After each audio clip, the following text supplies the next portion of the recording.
Hello everybody, Tyler Pettit here with Medicare in the Mitten, coming to you today with a video about probably what is the most discussed topic in my office. Number one thing I'm asked questions about, probably the hottest topic in Medicare, which is Medigap or Medicare Advantage, right? Medigap, Medicare Advantage, which way do I go? Which one do I choose? Which one would you choose for your parents? Those type of questions are something that I hear on a daily basis. And really, in reality, it's about figuring out which one is best for you. So hopefully this video can provide some clarity, tell you a little bit more about it, but let's talk today. Medigap, Medicare Advantage, let's dive in. So today, again, we're addressing Medigap or Medicare Supplement, those terms are interchangeable, versus Medicare Advantage. So what we get in original Medicare are two pieces, right? And we have videos that address this on the page here for Parts A and Parts B. You have Part A, that is your hospital insurance. And then you have Part B, which is your medical insurance. For the most part, as we discussed, Part A is not going to cost you anything if you've worked for 10 years or 40 quarters, or your spouse has worked for 10 years or 40 quarters. That's going to be free. You've seen that on your pay stubs your whole life, that you've paid Medicare taxes. So it's not going to cost you anything. Part B is going to have a premium associated with it. In 2026, the standard Part B premium is $202.90. We've talked about this. That is something that all Medicare beneficiaries, for the most part, are going to pay.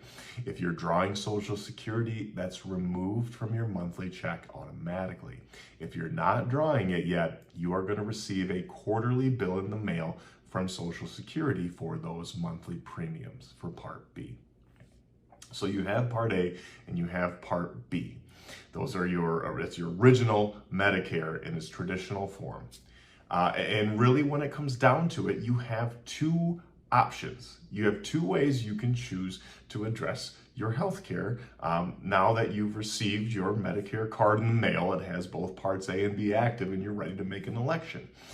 You have two ways you can go about this. So we have the first option. That is your Medigap or Medicare Supplement. Those are the same thing. Just a reminder, those two words mean the same thing. You have your Medicare Supplement, your Medigap policy. That is you take original Medicare, so you have your red, white, and blue Medigap card, or Medicare card, sorry. And then you have your Medigap card that you pair with it, okay? And with that, you're also going to need a prescription drug plan to satisfy that Part D requirement, that PDP.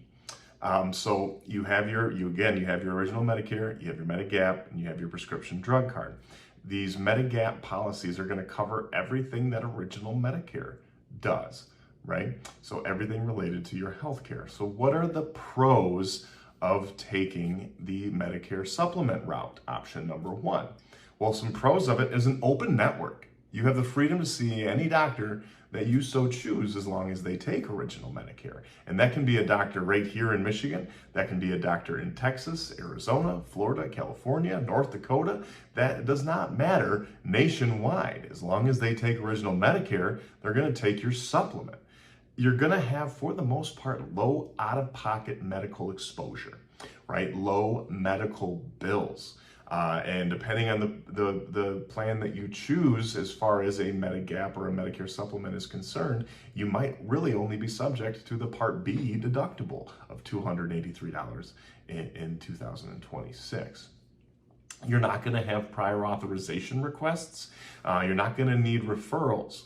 And for the most part, with this, you are going to operate on more of a fixed cost model, meaning that you can look at the calendar year and you can see what your medical spend is going to be.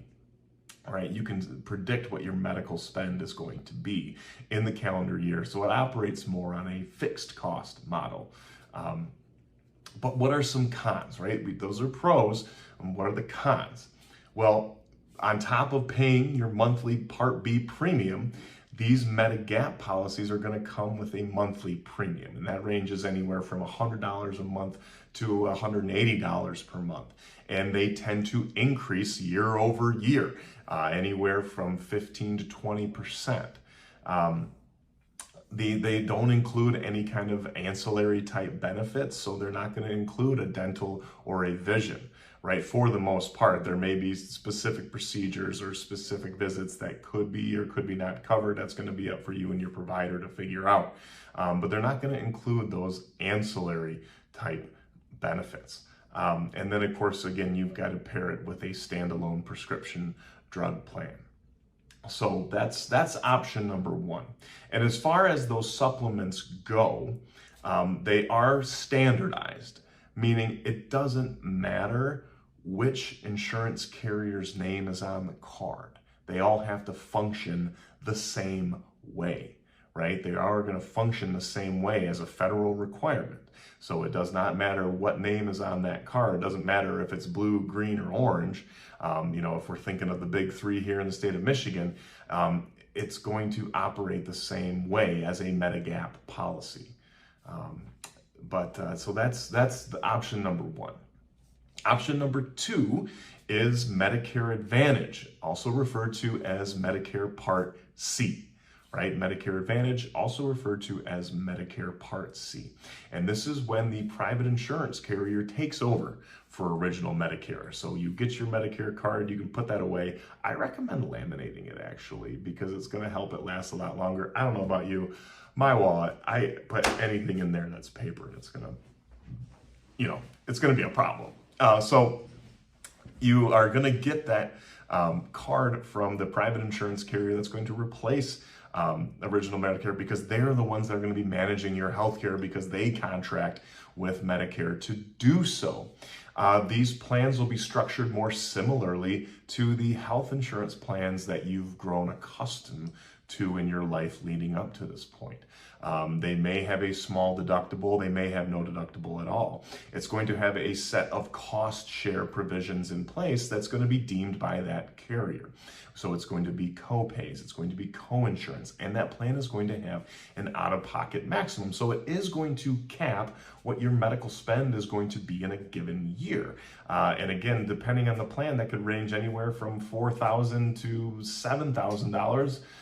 Again, it's going to be dependent on the plan that's available to you in your area, but also the one that you choose in your area. These plans are going to combine all the pieces of your health as far as it's concerned in retirement. Meaning the pros of this, it's going to include your prescription drug coverage for the most part. It's going to include your prescription drug coverage. It's going to include your dental, your vision, your hearing coverage. Those things are going to be included. It's going to include all different types of extras in there, over-the-counter benefit. It's going to include discounts on visits to a gymnasium, or maybe an annual membership to a fitness club. So again, it's going to include all those different things, and it combines it into one place, right? They are going to be available in HMO or PPO options. So for those of you that maybe don't travel a lot, you don't go outside of your area, maybe an HMO is a good choice for you. If you have a PPO, if you like to travel, if you like to see out-of-network doctors, those types of things, maybe that's a good choice. But again, some pros there. For the most part, there's not going to be a monthly premium associated with it, so it's going to reduce those upfront monthly costs. Now, the cons. You are going to be subject to the plans you choose's provider network, right? You are going to be subject to their provider network, meaning as long as they're contracted with the plan that you have, you're going to be free and clear. But if you see someone outside of that provider network, you could get hit with a higher out-of-pocket costs, or you may not have coverage at all. So that falls in the con category. You are going to be potentially up against some prior authorization requests that your provider is going to have to complete on your behalf. Maybe some step therapy. you're going to potentially have to get some referrals to see a specialist depending on the plan that you choose. So again, there are going to be some negatives there. And on a year-over-year basis, these plans can change. They might change their service area. They may change from having no premium associated with it to having a premium associated with it. And so again, those are some of the changes specifically in the state of Michigan that we've seen over the last 2 years, especially. So again, those are the two options, right? You have original Medicare with a Medicare supplement, a prescription drug plan. Maybe you get a dental and vision plan to go along with it. And then you have your Medicare Advantage, your Medicare Part C, and that is going to combine all those aspects together in one plan. Again, depending on your health history, depending on your family's health history, depending on where your finances are, what kind of financial planning you've done for your future, one of these are going to make more sense than the other. But it's not a cookie cutter approach as far as that's concerned.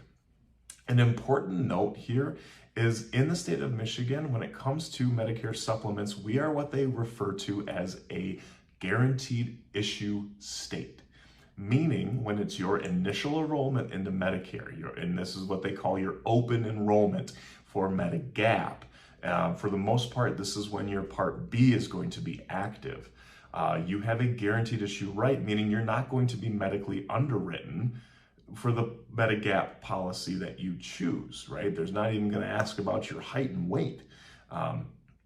There is that guaranteed issue right where there is no medical underwriting.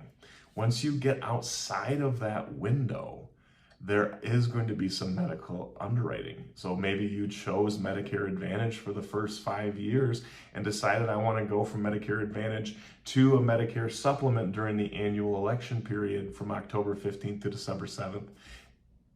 You're going to be medically underwritten at that point in time.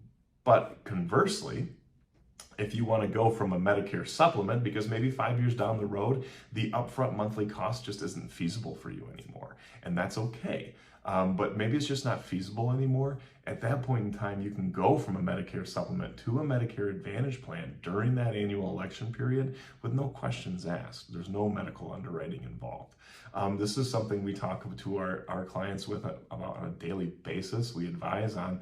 So if you have questions about the service area you're in, if you have questions about what plans might be available to you, what your options could look like, whether you are aging into Medicare for the first time, you're retiring and you're coming off a company plan, or maybe you made a choice during the annual election period, you're unsure about it and you want to talk more about it and prep yourself for next year because maybe you want to make a different choice. Please, if you would, give my office a call, shoot me an email. I'm always happy to have a phone conversation. If this was helpful for you in any way, shape, or form, if you would, please give this video a like, drop a comment, subscribe to the page. There's more to come. Thanks for tuning in, folks, and have a great day.